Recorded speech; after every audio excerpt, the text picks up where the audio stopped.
Oops, magpalit muna tayo ng filter ng ating gripo sapagkat marumi na yung ating filter. So, tignan nyo, dumi-dumi. Yan ang dumi na dumadaloy sa ating gripo. So, kailangan talaga tayong maglagay ng mga filter para malinis. Masigurado natin ang ating ginagamit na tubig ay malinis. Yan.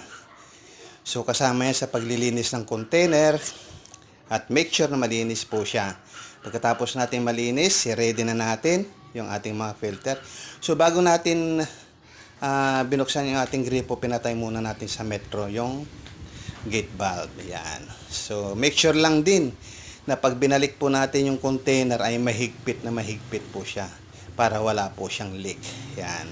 Pagkatapos po natin yan, okay na. Walang tubig kasi sarado yung gate valve. So, bubuksan na natin. Yan. Pagkabukas nyan, ready to use na. Salamat sa panonood. God bless you all.